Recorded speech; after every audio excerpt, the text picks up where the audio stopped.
Professional athletes have always used the most modern equipment in the pursuit of championships. In the 70s and 80s, bowling legends like Earl Anthony, Mark Roth, and Marshall Holman dominated by using what was king in those days, the plastic ball.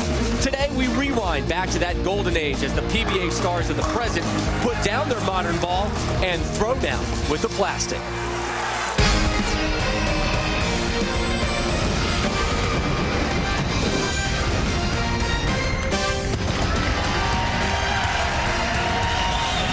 Today, we are just outside the Rocky Mountain Range in Wheat Ridge, Colorado, for what has been the most unique bowling tournament in decades. We welcome you to the Geico Plastic Ball Championship.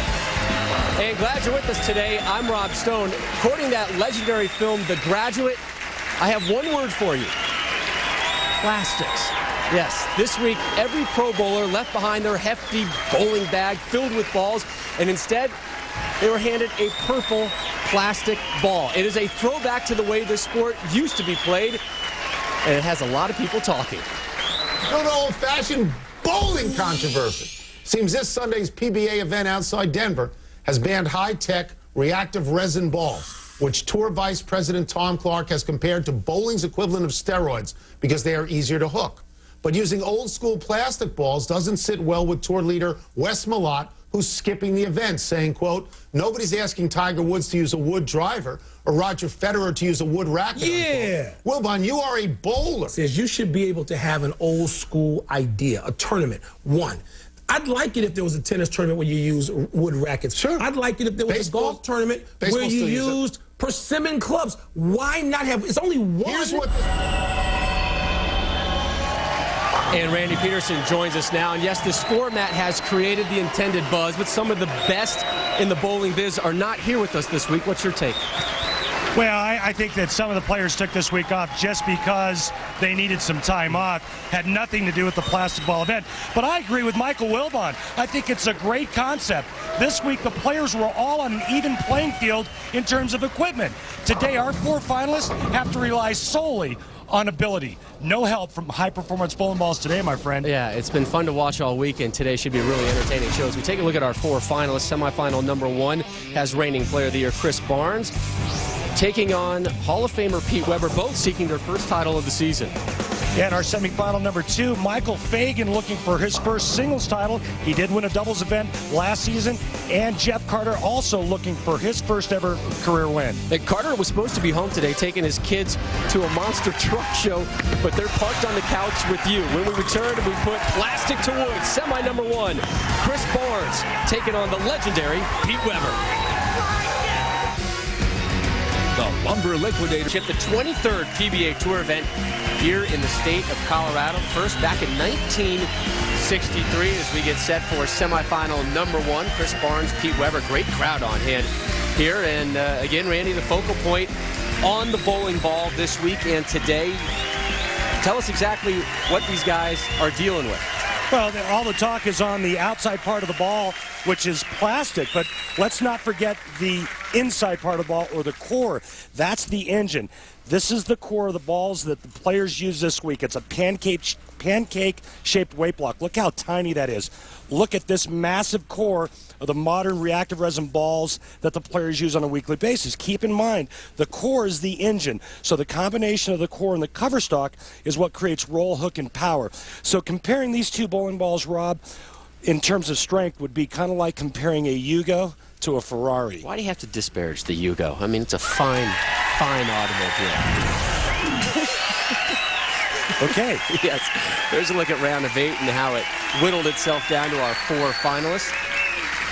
And we begin with Barnes Weber, and we will begin with that man, Chris Barnes, 11th year on the tour, 10 Lumber Liquidator PBA Tour titles, 2 of them majors. A win today, and he'll have 1 title for 8 straight seasons.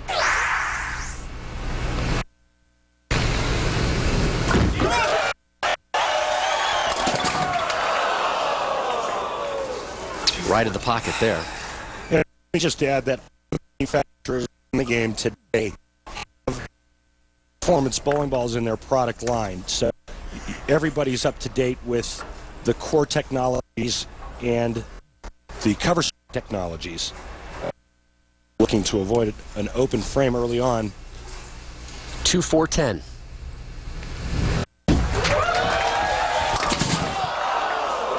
And Rob, the nice part about this week was the players didn't have to switch to a spare ball. Yeah. Your spare ball is your strike ball. So Barnes takes a seat. Up steps Pete Weber, 46 years old, 29th year on the tour, 34 tour titles, tied for third most in PBA history with Mark Roth. Hey, phones. Of those 34 titles, 8 of them majors, tied for second most with Mike Albee. And he has been on a tear here in the second half of the season.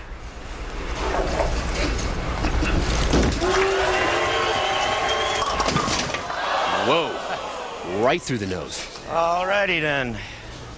Just keep it even. Pete's first 3 or 4 years out on tour, he used plastic and rubber primarily.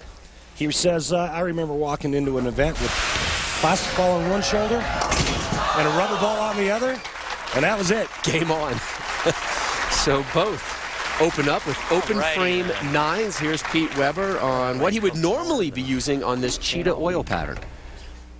Normally I'd use a higher line aggressive bowling ball for the cheetah pattern that we bowled on this week, to let the ball do the work instead of me doing the work. Like this week with the plastic ball, I had to do the work, and my hand is really hurting about that.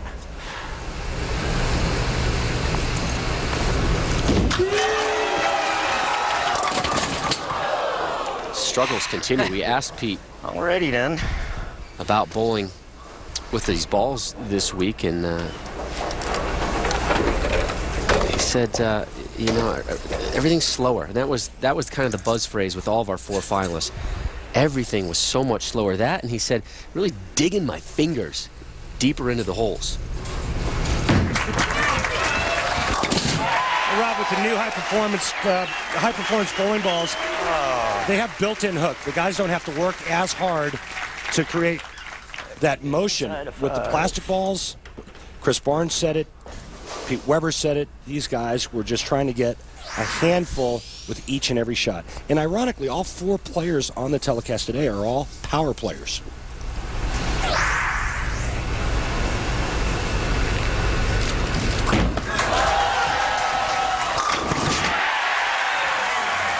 And there's our first strike, and here's Chris Barnes on how he normally would have attacked this oil pattern if it had not been. Normally I would use one of the strongest balls we have, and I would use a lot less hand, a lot of speed, and use that big core to help even out the gutter and use that dry off the outside.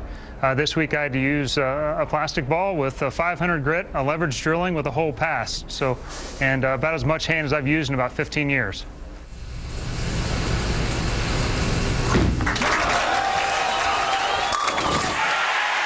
Back-to-back jacks for Barnes after that open frame in the first. Rob, I remember when I was a kid and I got my first Columbia Yellow Dot, my first plastic bowling ball, and I never put any surface on it. It was too pretty the way it was, and enough the way it was. It was like Christmas all over again when you got that bowling ball. And I know that the players this week, a lot of them really like that concept, that throwback, going back. And let's not forget who used to dominate the tour with a plastic Yellow Dot. How about a guy by the name of Mark Roth back in the late 70s?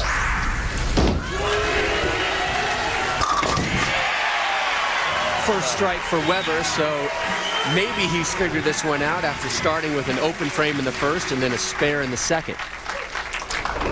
And remember, we do have CATS data, the computer-aided tracking system provided by Kegel. Stick them in there and throw it.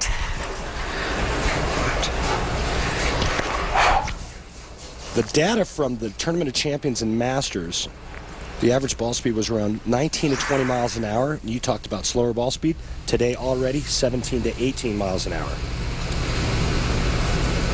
All right.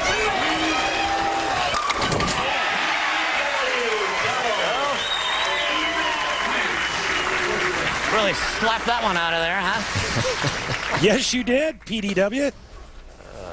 Players are migrating in a little bit. Remember, the cheetah pattern, the outside part of the lane is typically dry.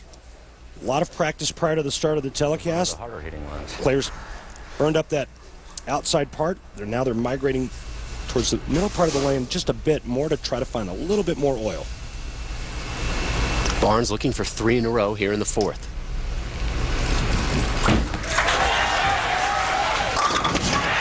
And gets it. You know, often we talk about speed, rev rates, and usually it's very minimal difference from one bowler to the next, even though it has a major impact.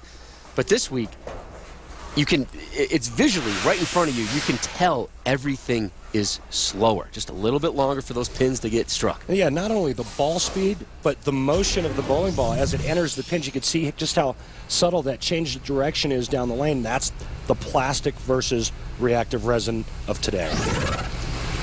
Looking for a 4-bagger.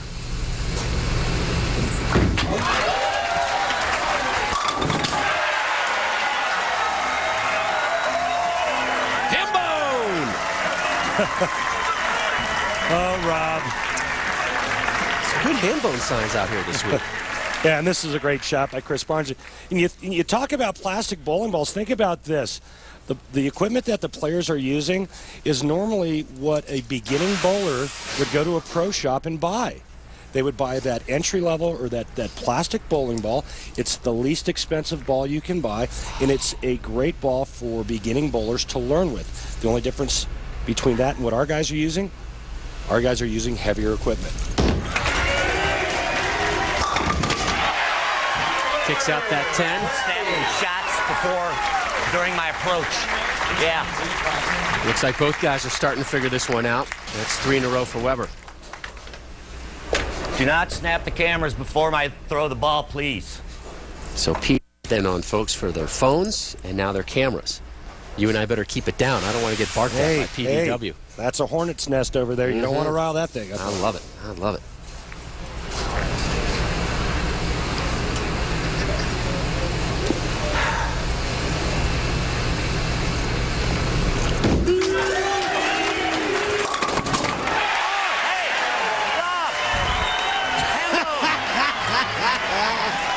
Right back at you, PD Dub.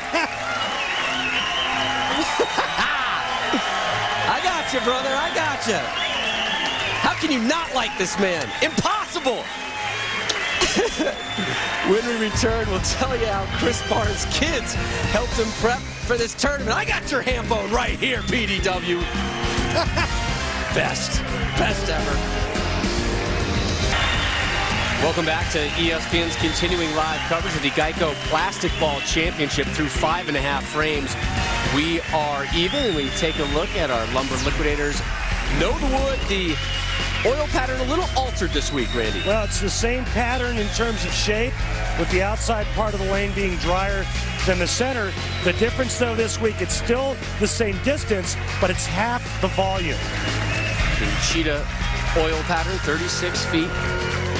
0-300 games this week. Pete Weber, though, did bowl a 299 at one point, and Weber on the bench right now after having bowled a emphatic ham bone. Ditto for Chris Barnes. So now Barnes opens up his 6th frame, looking for 5 in a row.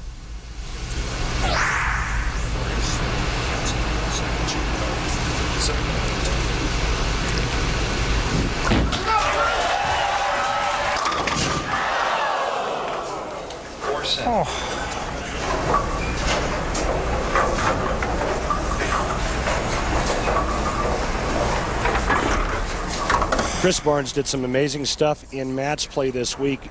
The first 3 games in each match,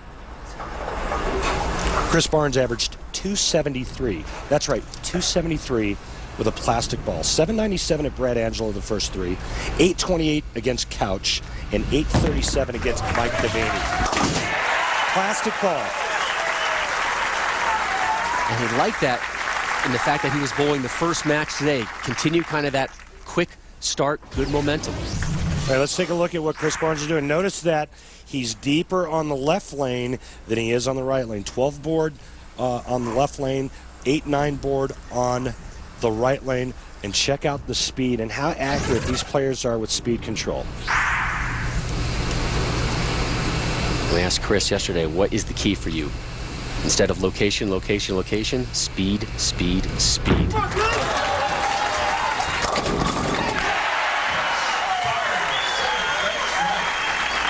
I think for Chris Barnes, this is a golden opportunity for him because the only thing that he has to process today is making good shots in those little micro adjustments.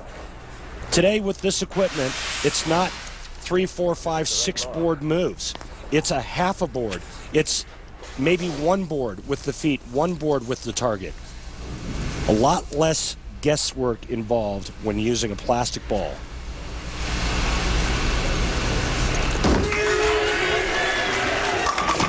Weber drops the nickel. Starting to flex those pipes. There you go. Show us those guns. Take a look at the Denny's Player of the Year points list. Your leaders did not travel to Denver this week. Chris Barnes, though, with a victory, he would now have 32 points and jump into 4th place on the Player of the Year standings, should Barnes win the tournament today.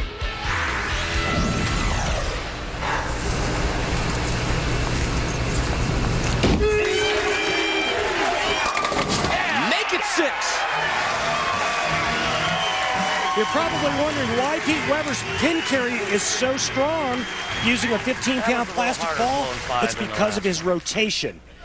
He's got more rotation than any of the other players. More side roll. Keeps the pins low, mixes them up, and that's why Pete Weber's bowling ball hits so much better than most everybody else's this week. Again, every bowler this week rolling with a purple plastic ball. It is the same ball. The only choice the bowlers had was, what weight do you want? Do you want a 15-pounder or do you want a 16-pounder? I believe it was 300 bowling balls the PBA brought in. A lot of these balls are going to go on the PBA.com's auction site after this tournament.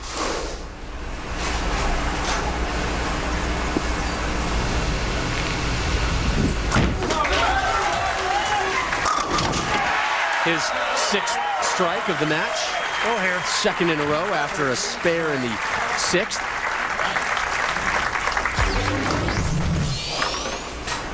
Take a look at the tournament averages this week here in Wheat Ridge. How about what Chris Barnes averaged in match play? How about almost 250? 249.69. Staggering numbers on any oil pattern. When you're using plastic that's strong.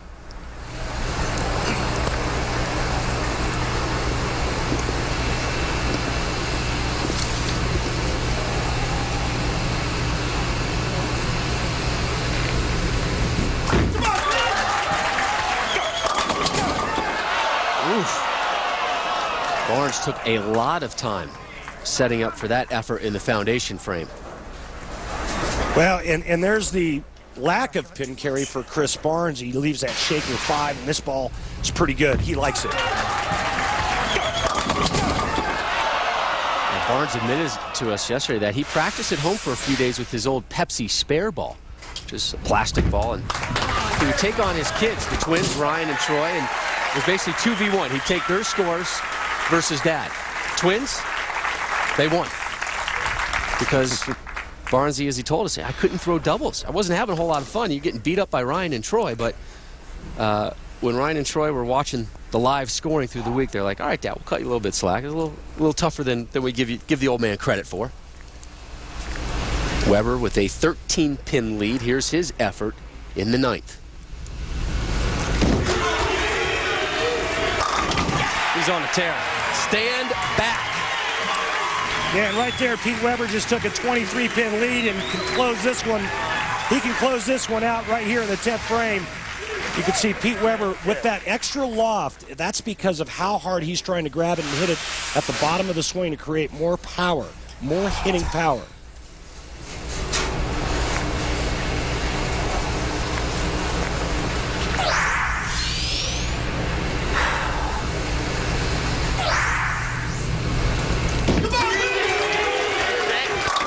The double ham bone moves him on. Oh, impressive. Yeah, Pete needed any kind of mark here in the 10th frame to move on to the title match, and, well, that's pretty much perfect. And this from a guy who started off with an open frame 9th in the 1st and then went spare. Since then, nothing but strikes. 9 in a row. Come on. Now, we've seen him the last couple weeks on television. He's got the confidence back, but maybe under the lights, he didn't quite see it. During the week, he was comfortable. He liked where he was. This is the first time I've seen him on television in a while where you are fearful to bowl him. Yeah. He's pointing to the back as he is back. Yeah, it looks like the PDW of old. We'll see if he can maintain that momentum in the title match.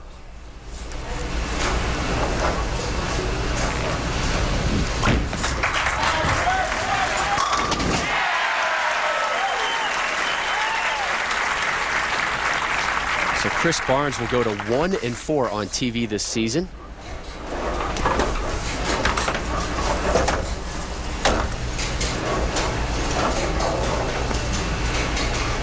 Last year's Player of the Year had some TV issues last season, and I hesitated to bring it up to him again this year. Yesterday, he said, I enjoy bowling on TV. That's why I'm out here, is to bowl on Sundays, and there's not much I would have really changed, on my Sunday appearances. Well, in any format, a one-game match is tough, and there is no margin for mistakes in a one-game match. 269, 226. Weber moves on. When we return, a plastic-induced flashback to 93. And Randy takes us through the bowling ball timeline. Looking forward to that one. We welcome you back to the Brunswick Zone, Wheat Ridge, Colorado, and our continuing live coverage of the Plastic Ball Championship. Our thanks to Jerry Wilson, the general manager here at Brunswick Zone Wheat Ridge. A great week of activities. And how about that breakfast earlier today, Randy? It was wonderful. We use plastic utensils for that. Nice. Stay with the theme. I like it. We flash back to 1993. The last time someone won on the tour with a plastic ball, that man, Walter Ray Williams Jr., did it at the Homestead Classic. A lot of people forget that Walter Ray, when he first came out on tour, actually hooked the ball quite a bit. Look at him make that plastic ball sing. 248, 215 over Joe Firpo. This the second stop in the PBA Extreme Swing. Began in November in Detroit. The Ultimate Scoring Championship continues next week in Indianapolis with the Atonic Marathon Open at Woodland Bowl there in Indy. And the Woodland Bowl hosting the tour for the 26th time and for the 6th season in a row. It's a unique marathon format, features 6 different oil patterns and 54 total games. Live coverage next Sunday, 12:30 Eastern on ESPN. And equipment, like in any sport, has changed dramatically through the years. No difference in bowling. Here's Randy with the evolution of the bowling ball. The evolution of the bowling ball. Well, I'll tell you, a lot has changed in 50 years on the PBA Tour. Back in the 50s, all the players pretty much threw a rubber bowling ball. These balls didn't hook, and there was an emphasis on shot making and accuracy. Who can forget the black and white videos of Don Carter winning his 5 majors? In the 60s and 70s, we saw the introduction of plastic. And even though the players still at times used rubber, plastic was the dominating ball. Earl Anthony won the majority of his 10 majors using plastic. And who could forget Mark Roth and his dominance in the late 70s, winning 22 times using a yellow dot. And that's when we actually started to see a little bit of ball motion. The 80s saw the introduction of urethane. And this very ball right here, Del Ballard won 4 majors. And all of a sudden now, we started to see more and more ball motion down the lane. In the 90s, we saw the introduction of reactive resin, and in my opinion, it totally changed the game. The scoring environment in the sport skyrocketed. 300 games went through the roof because this ball was the most angular, most hooked that anybody had ever bowled with. He has just made his 52nd 300 perfect game. In 2000, they came out with an even stronger reactive resin. It's called particle. It would actually put these tiny little pyramids in the cover stock of the reactive resin. It's kind of like putting snow chains on your car tires. This thing is the most aggressive piece of equipment money can buy today. You know, a lot has changed in 50 years, but there's one constant that remains. They're all still round. All right, we assume they're going to remain round, Randy, but what's next for the future of bowling balls? I don't know. I don't know how much stronger they can get. USBC is putting restrictions on the dynamics, the numbers of the cores. Well, I'll tell you what, there's always companies out there, manufacturers, experimenting with different shapes, different types of weight blocks, different cover stocks, and trying to find that perfect combination to create that monster bowling ball. You know, in 20 years, there's going to be a couple more bowling balls on that next timeline that you're going to have to do. So start doing your research on that one, all right? When we return to Wheat Ridge, semifinal number 2, Michael Fagen taking on Jeff Carter, and Hall of Famer Brian Voss joins us live in the booth. Good reacts, Brian. By CLR. CLR. All kinds of dirty, one kind of clean. And by Geico. 15 minutes could save 15% on your car insurance. Visit geico.com. One semifinal down, one more to go.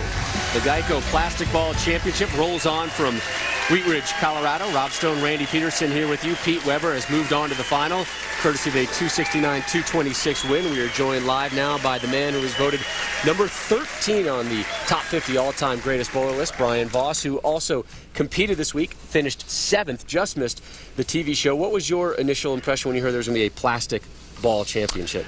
Well, I commended that. You know, I grew up using plastic ball.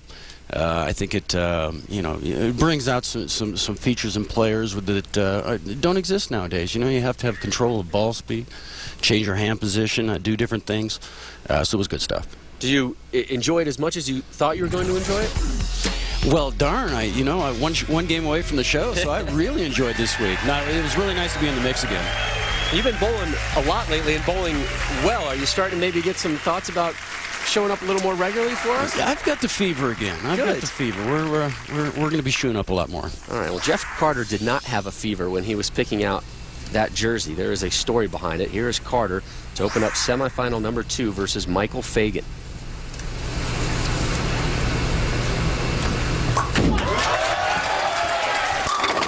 Carter starts with the strike, the native of Springfield, Illinois.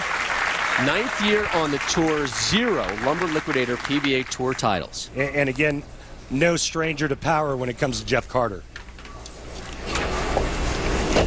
So we go from that shocking red Van Halen-esque jersey to the outfit of one Michael Fagen.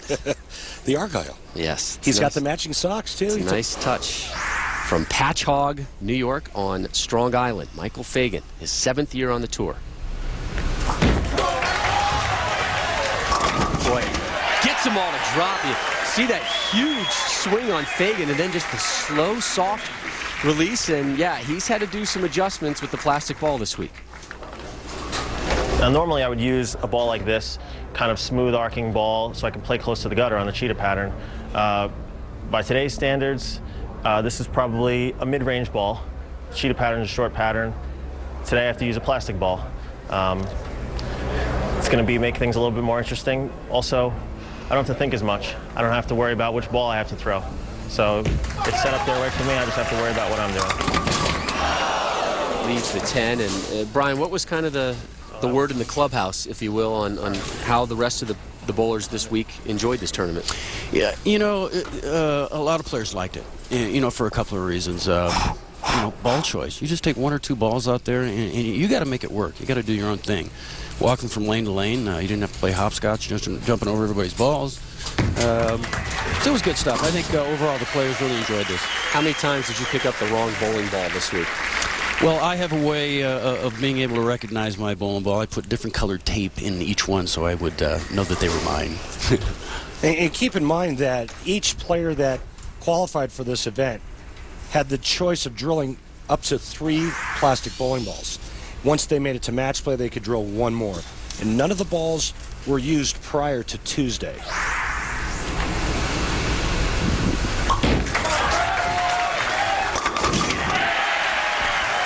Carter opens up with back-to-back jacks, and here he is on the change he had to make due to the bowling ball. Well, normally we're using bowling balls that are much more dynamic than what we use this week. I mean, the cores are so much stronger, the cover stocks are 100 times stronger than what the polyesters, allowed us to do this week. Normally I would be much more left to right with the bowling balls that, we normally use on Cheetah. This week, much straighter, had to use a little bit more surface to be able to get the ball to start up a little bit sooner, and just trying to control it going through the pins a little bit more this week.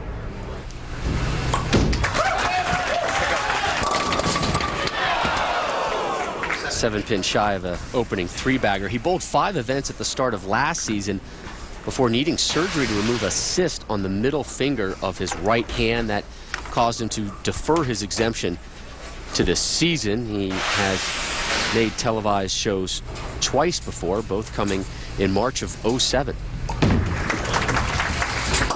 Well, he is clean through 3. And Brian, you were eliminated by that man, Michael Fagen. What impressions do you have of him as a bowler?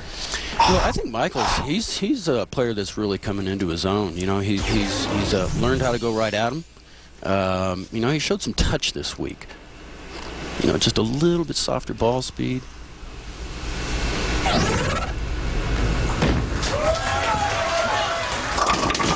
Fagen, a young man, just 28 years of age. 3-time All-American collegiately at St. John's University in Jamaica, New York. Yeah. And right now he's staring at a 210 split, and that's kind of the look of the old Cheetah, where you get it out in that dry zone there, and you get one of those reactive balls that come ripping back, but not so much with the plastic this week, huh, Brian? Yeah.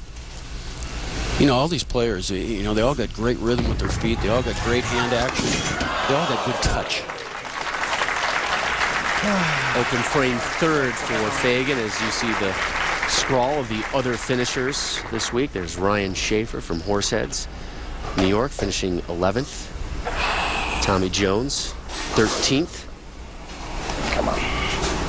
And getting back to the amount of balls that the players were allowed this week in a regular tournament, players that make it to television, they'll go through 8 to 12 bowling balls. You touched on it, Brian, not having to trip on all of the equipment that's sprayed all over the lanes during qualifying. Yeah. So in that aspect, I mean, again, it took a lot of the guesswork out of this week, and you're absolutely spot on where everybody's got the same ball.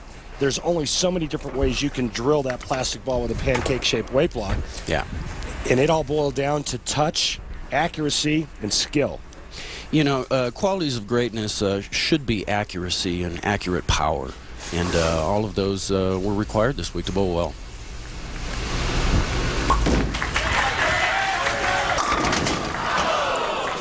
Well, that ball hit like it was plastic. It is plastic, Jeff. And this hit was probably pretty common this week on, Brian, the week 10? Oh, lots of week 10. Eugene McCune had the front 11 and left an 8-10. I'm sure Eugene will appreciate you on that call there. So after opening strikes, Carter squeezed into some skinny jeans there to get that spare. And the jersey, you have to talk about it because it's staring right at you as we take a look at that one just getting knocked down. And he told us yesterday, I'm a child of the 80s, which means all of his Gemini jerseys designed by the inspiration of Eddie Van Halen's guitars, those Frankenstrats. His favorite VH album, 5150, he had it fired up on his iPod this morning through warm-ups. Right through the nose. Ouch. Boy, and that shot there looked like he got ahead of it just a bit, turned it early, and got it going up the lane a bit, and pays the ultimate price, leaving the Greek church. He's going to have to do some serious praying to get these down. Well, this is makeable.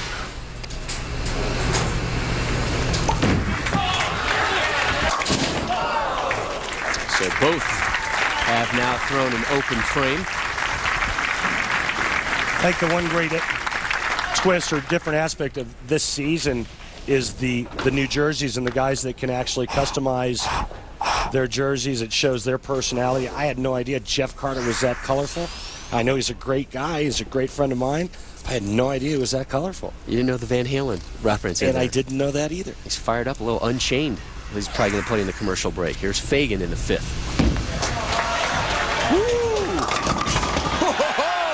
Brian, surprised that one made it back? No, you know what? Those first 2 boards, they're hooking. They're hooking. If guys can, get a little courage and get that ball out there, it's going to make it back.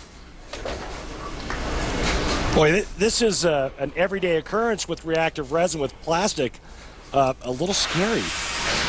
Well, obviously you got to have good hand to get it back the way that, Michael has that. But one other thing, when you're forced to lower your ball speed, you don't get as many lucky strikes. You don't have these pins flying around. You don't break up splits. And I think that's good. Lazy messengers.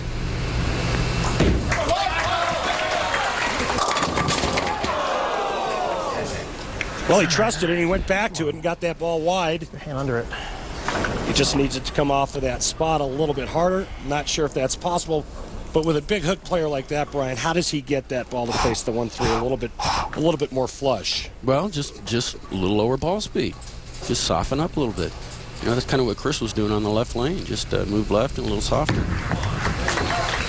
And that's touch. Those are skills that need to be owned through years and years of experience and practice. We are done with 5.5 frames of semi number 2, the winner to take on Pete Weber. And Brian Voss, we appreciate you joining us and taking the time to talk with us. Always a pleasure. My pleasure, guys. Safe flight to Paris in a couple weeks. Keep rubbing that one in. The conclusion of semi number 2 when we return to Denver. We're halfway through semifinal number 2, the winner to take on Pete Weber. Jeff Carter versus Michael Fagen. The man on your left, Woody Page, Denver Post columnist and regular contributor on ESPN, particularly on Around the Horn. He had a little bowling shout out at the end of Friday's show, and Woody is going to join us live in the next segment. He brought his mom Billy to the show. What a good son. Fire up the RV, Randall. You got it. All right, let's go. Where are we going? Let's head back east to Indianapolis. Got to go back to Indy. The Atonic Marathon Open, Woodland Bowl, the host, live coverage on ESPN. Remember this one, folks, is 12:30 Eastern next Sunday, and it will be a ham-boneless show. After that, we head to Columbus, Ohio. The Don Johnson Buckeye State Eliminator back at 1 Eastern, Sunday, March 8th. And we continue with our coverage of semifinal number 2. Jeff Carter from Springfield, Illinois. His kids, Caitlin and Trey, are supposed to be at a monster truck show today with Dad. Instead, they are watching. They are very proud of Pops Carter, looking for his first ever tour title. Down 5, we begin the 6th for him. Likes it, gets it, drops his 3rd strike of the match. Is it just me, or is that a spectacular looking shirt? I love that shirt. I want to see how he tops it.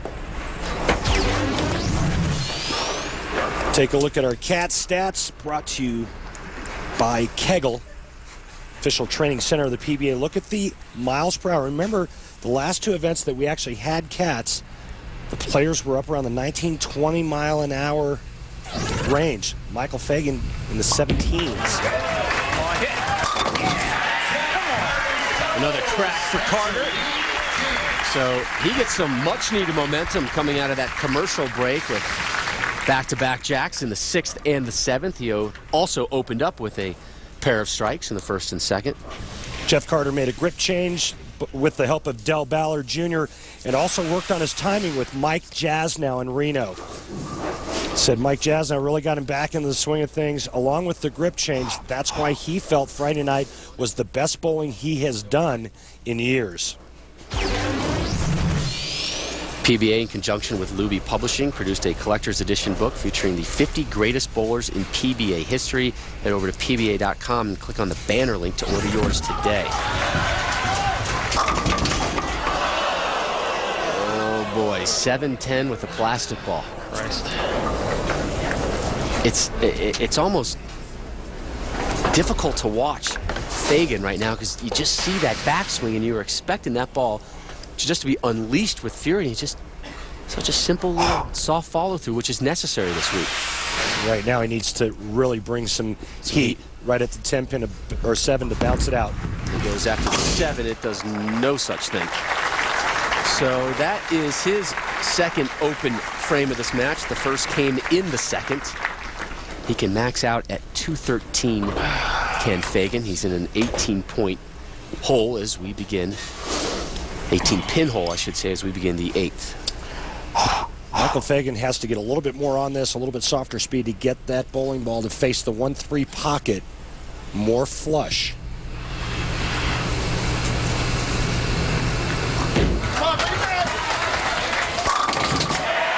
Well, and you could really see it out of his hand that time, Rob. A little bit of loft, slower speed, a lot of hand. That ball checked up a little bit sooner and went high flush, knocking all 10 in the pit. He was second 2 weeks ago in L.A., the Dick Weber Open in Fountain Valley. A great run up the ladder. And then ran into the assassin, Norm Duke. Boy, was he on that day. Here's Jeff Carter looking for 3 in a row. Gets himself a turkey. Starts padding that lead just a little bit more. And you're looking at a man back in 2000-2001 who averaged 261 in the league for an entire league season. 5-man league. Pretty impressive. He knows how to throw a lot of strikes. Right now, looking to get one step closer to capturing his first ever title. He was telling us, looked at this event on the schedule at the beginning of the season, didn't really understand it, and honestly said, didn't think I had much of a chance this week. Come on, Messenger. Oh, just missed. That was close, and that would have been a huge hit in the 9th frame, setting up the 10th. Right now, Jeff Carter, with a spare here, can strike out to shoot 220. Michael Fagen would have to strike out 9th and 10th to shoot only 213.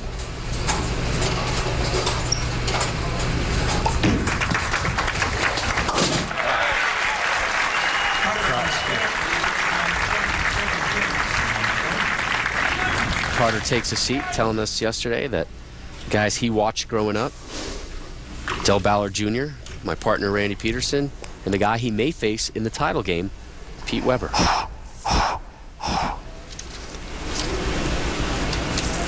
Big foundation frame attempt here for Michael Fagen, seeking his first singles tour title. He has a doubles tour title he won last season with Brad Angelo.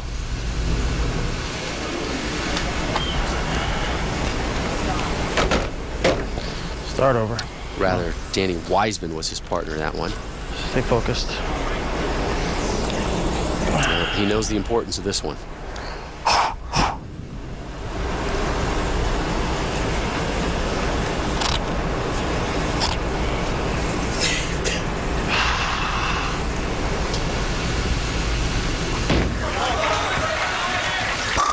Worth the wait.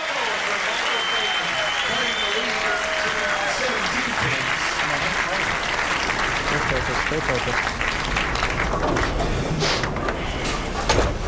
Our thanks to Joe Richardson, Geico agent, here to take in the Geico Plastic Ball Championship.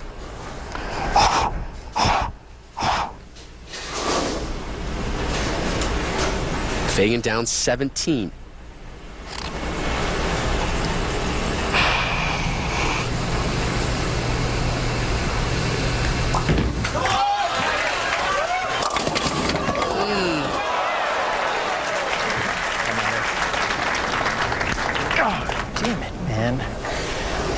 Jeff Carter's going to move on, Rob, and Michael Fagen's frustrated and upset because he knew to have any chance, he needed to throw a double in the 10th frame, and just a little bit too quick with that shot there. He did cover the 2-pin with a strike here on his fill shot. I shoot 192. Jeff Carter, all he has to do is keep it on the lane. He will advance to take on his great friend, Pete Weber. That was an angry throw from Fagen right there as he takes a seat with a 191. This will be his 4th top 10 finish of the season for Fagen. For Jeff Carter, this is easily his best finish of the season. Prior to today, it was a 20th place finish, and that was at the Dick Weber Open 2 weeks ago.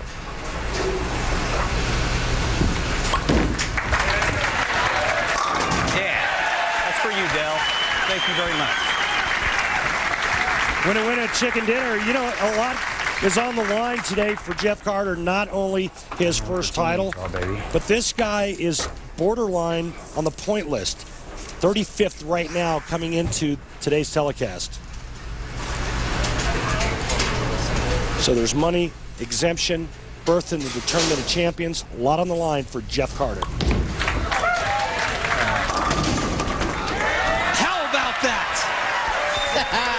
When it's rolling good, it's rolling good. Thanks, buddy. Thanks.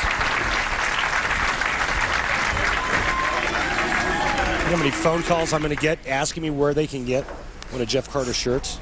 Thanks for the courtesy, Pete. Sure, no problem. I can help out. Pete Weber walking right in and right on top of Jeff Carter. Oh, that's great. He knocks him down anyways. Take that, PD Dub. Oh, it's going to be a fun final, folks. Jeff Carter versus the legend, Pete Weber. Boy, Carter's really handled himself very well. Wins it 220 to 191. You know, PTI wasn't the only show talking bowling this week. So was Around the Horn's Woody Page. Page will join us live next.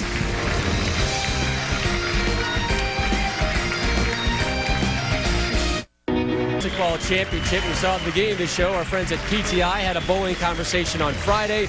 This man, Woody Page, did the same thing at the end of Around the Horn on Friday. Now, this is not your first live pro bowling event. The first time and the only time, 1975. Way to date yourself. If you had said, is this your first rodeo, that might have been true. But yes, I'm back from the days of Salvino, Billy Whaley.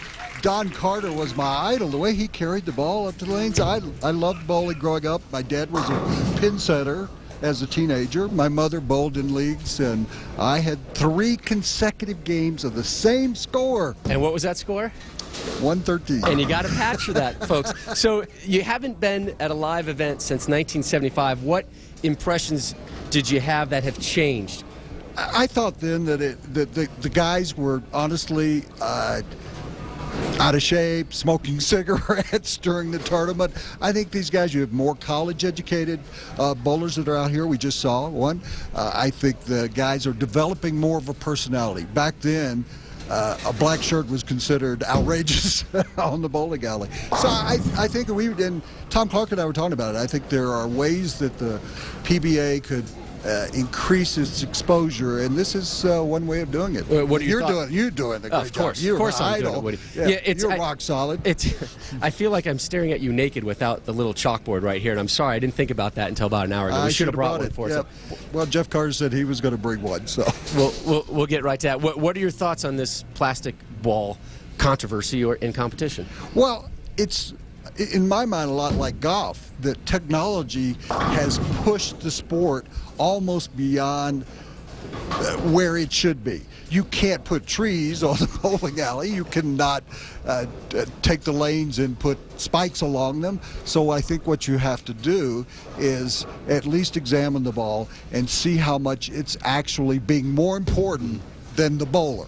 And in that case, I still think it should be Tiger Woods with persimmon clubs could beat anybody else. I believe with the plastic ball, and I love this concept. I wish golf would take it up. Maybe tennis have a wooden, where you have to use wood and maybe the old balls and stuff like that. I really believe other sports should pick up on this idea. Hey, thanks for joining us. We appreciate it. Say hi to our friends at Around the Horn. We'll see you tomorrow. Great to see you, and I'm having a time out. All right, yell Hambone in the final game. All right, your time now, Randy, with our Geico Championship recap. All right, guys, thanks very much. Semifinal number 1, Chris Barnes and Pete Weber go at it. Pete Weber takes down Chris Barnes 269 to 226. Then in our second semifinal, Jeff Carter takes on Michael Fagen, takes out Michaal Fagen 220 to 191, setting up a great title match between the two buddies.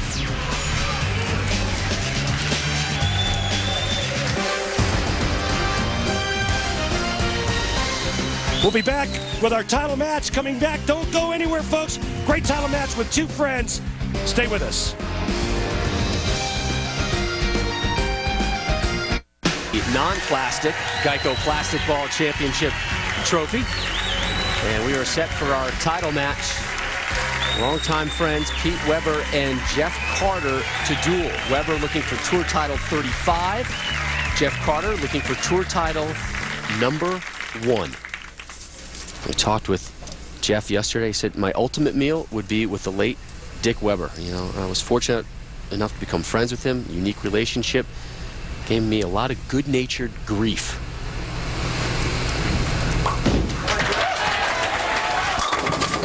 So I said the entire Weber family has been like family to me with that Midwest connection. We saw Pete just kind of walk right in on Carter's closing efforts there in the 10th frame, which didn't matter with the match in hand.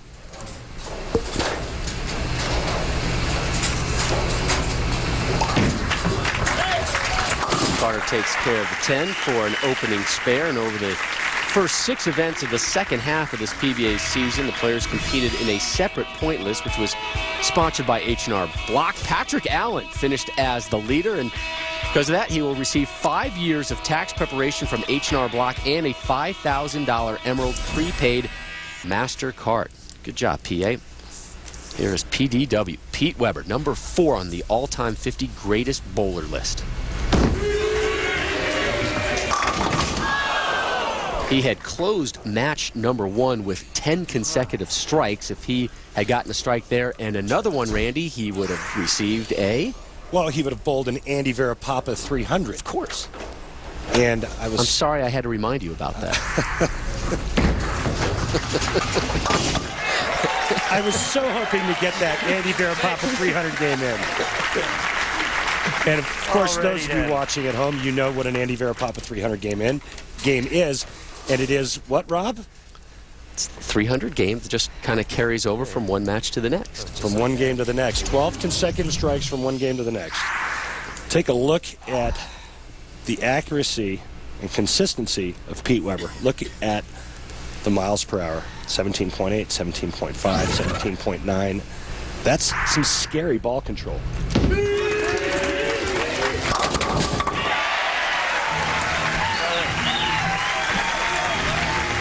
Well, all the momentum is in Pete Weber's corner. He's one of the most prolific champions of all time. He knows how to win. He hasn't been here in a while, but he has nothing to lose. Pete Weber is in cruise control right now, bowls a big first game. All the pressure on this man, Jeff Carter, trying to win his first ever career title. And there's his first strike in the title match. Close enough. Here's Carter talking about going up against a living legend in Pete Weber. At that point, it doesn't matter. I mean, I'm just going to be there to bowl my match, and whoever I bowl, I bowl. I can't control who I bowl or what they do. At that point, it's just totally up to me. 122 events without a title for Carter, 4th longest streak of current exempt players.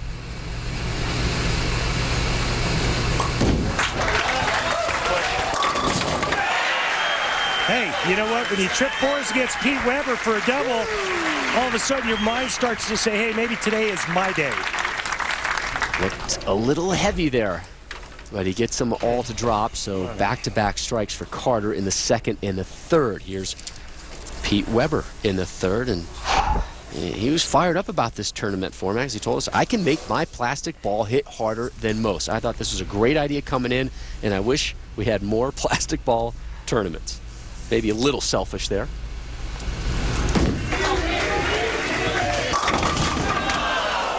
That's not going to roll hard enough.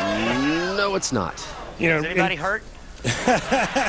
Pete really started turning it around a couple of weeks ago, as you know, Rob.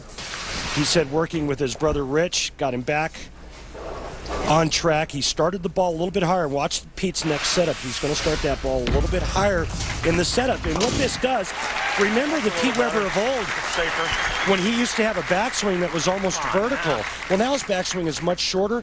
Pete has to delay the ball into the swing just a little bit more than he used to. is the matchup here. 119 TV finals for Pete Weber, 3 for Jeff Carter. These two actually squared off at the 64th U.S. Open in March of '07 with Weber winning. He eventually won that title.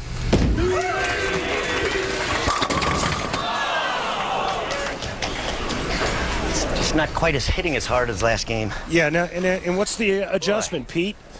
Week 10. Right now, Pete is calculating the move that he will make or the adjustment he will make the next time he's up on the right lane. And, Rob, I think that move is just getting a tick slower. A little bit softer speed to get that ball to turn the corner just a little bit harder. Well, regardless, this will be the best finish of the season for Pete Weber. So I got the 8 out. Best coming in was 3rd at the tournament named after his late father, the Dick Weber Open in Fountain Valley.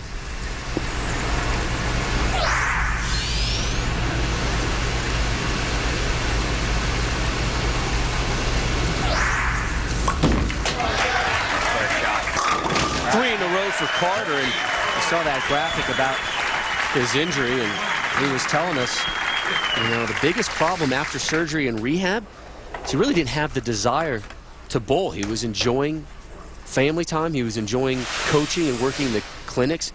And he told us, you know, probably wasn't back mentally until the World Championship, the opening event in Wichita, when I finally said to myself, whoa, I'm here, I'm out, let's start doing this. And now he's on the verge of his first ever tour title.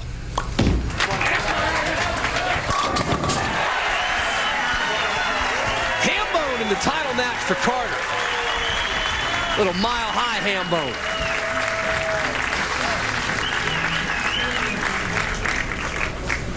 Jeff Carter says that he's using his legs more, trying to stay up the back of the ball, getting it rolling. Those were the key ingredients for his success this week. And right now, he's got his buddy Pete Weber down 31, 5th frame, right lane.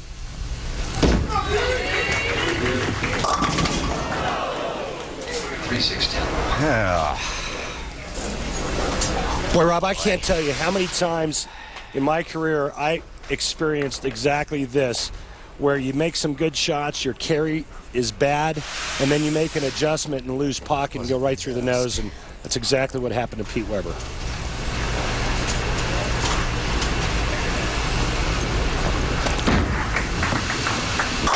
Oh, boy. Alrighty then. The door opening just got a little bit larger for Mr. Carter. There's a tunnel there now. A chunnel, if you will. Boy. Okay. Come on. What he said. Yeah. So, 3 spares, 1 strike, 1 open frame for Weber in the title match. He had a 269 in the semi.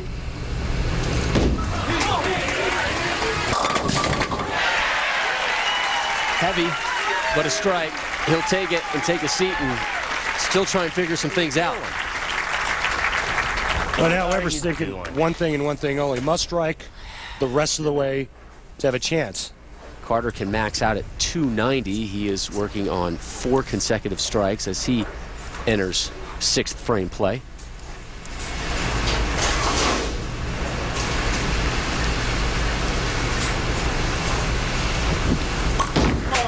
Come on, hit. Yahtzee action for Carter. Jeff Carter getting closer and closer to his ultimate goal. Winning a Lumber Liquidator PBA Tour title. Again, 122 events without a victory. Brian LeClaire, the dubious honor of sitting on top of that list, 388 events without a title.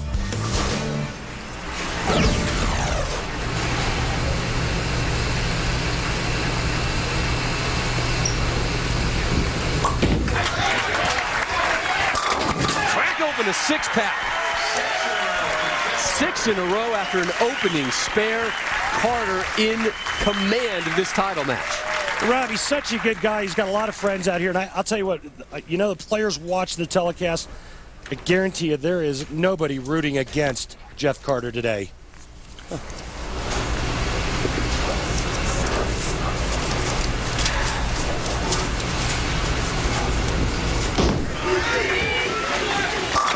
Strike number 3. Yeah, there we go. I got a double finally.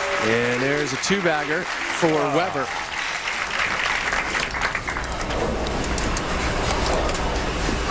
That open frame in the 5th really going to haunt him.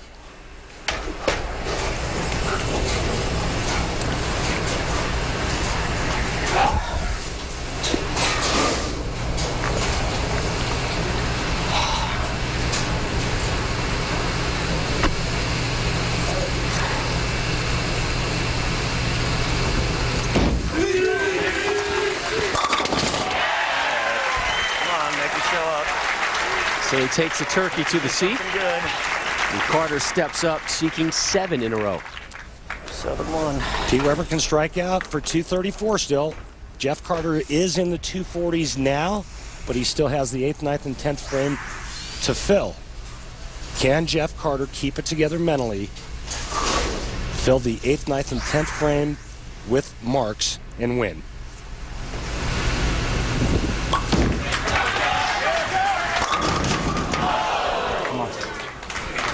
Rob, all he needs is good count and spares the rest of the way.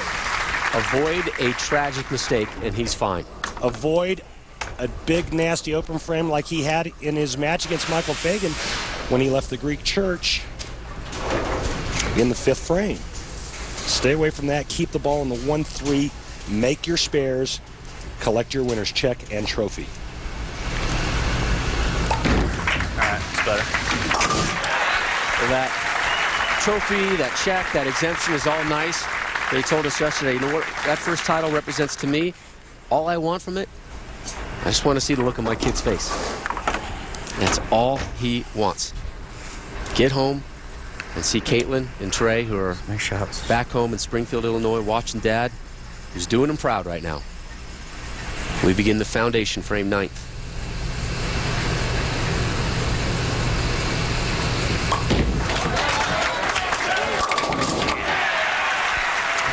He's 1 frame away, Rob. 1 clean frame away. Actually, the best Pete Weber can shoot is 234. He needs 8 pins would give him 235. If he went 8 open, he would shoot 235. By my math. I like your math. Kicked it!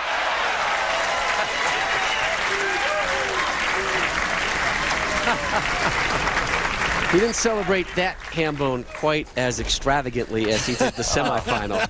Yeah, no throw up to the booth for Rob Stone. No, I'm a little disappointed. I've been spoiled. Yeah, and you were waiting for that all day. Don't say that. You know, don't even think that you weren't. I mean, he gave us a heads up yesterday. That made your entire week. Week? Don't limit it to just a week, my friend. It is official. Jeff Carter. Well, that ball hits too hard, doesn't it? Is your newest champion. And he knows Liquidators PBA Tour. He knows it. He's done the math as well. Yeah, what a great moment for a really good man. He really is. He's a great guy. I've known Jeff for a number of years, and he's just got so much integrity and character. He's a great, great man. And coming back from that injury. Again, he had a cyst in the middle finger of his bowling hand, had it removed. It's a brief surgery, went through rehab, but kind of lost the desire to bowl again. And he found it. He's bowled well lately, and he gets his first tour title today. Oh, look at the smile cracking out there. Finish strong, Jeff. Finish strong.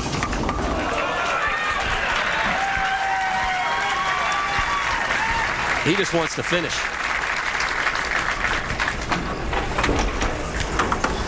Matt, I don't want to hear about it when I get home either.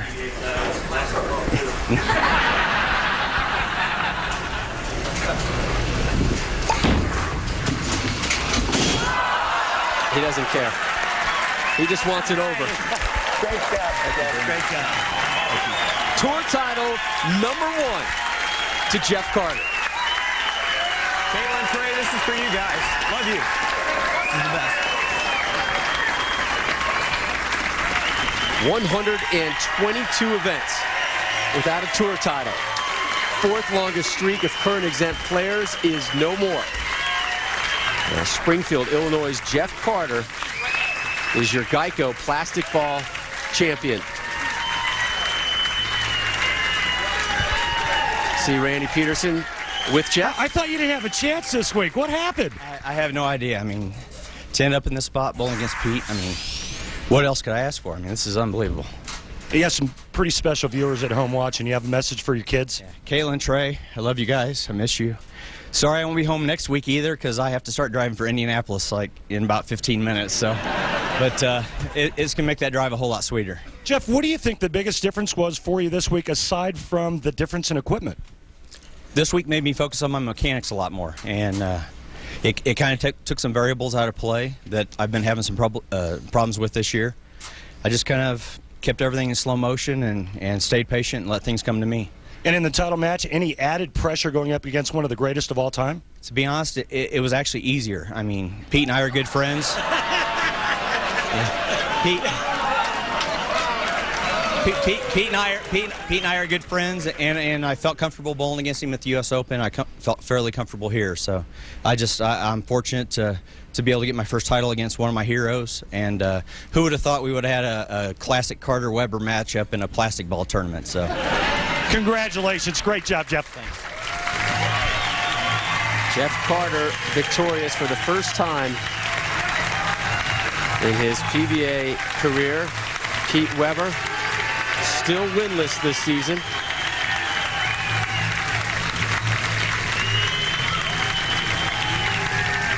Jeff Carter, as he mentioned, will be packing his bags in his car and beginning the drive to Indianapolis, Indiana. They will begin sessions for next week's Atonic Marathon Open in Woodland Bowl. And Randy, there was so much talk about this format. Good thing, bad thing now that it's over. I thought it was a great thing. Great thing. A great tournament, throwback, and it really had a lot of different elements that we normally don't see on a weekly basis out here. This may not be the last we see of a plastic ball championship. I would hope not. Yeah, it works well. Again, next Sunday, 12:30 Eastern, here on ESPN in Indianapolis for the Atonic Marathon Open. Again, that format featuring 6 different oil patterns. That one should be interesting. Yes. But the story outside of the plastic ball is Jeff Carter with a mile-high victory. After 122 events, he wins his first tour title. For Randy Peterson and our entire crew, I'm Rob Stone. World Series of Poker coming up next. Jeff Carter is your winner in Denver.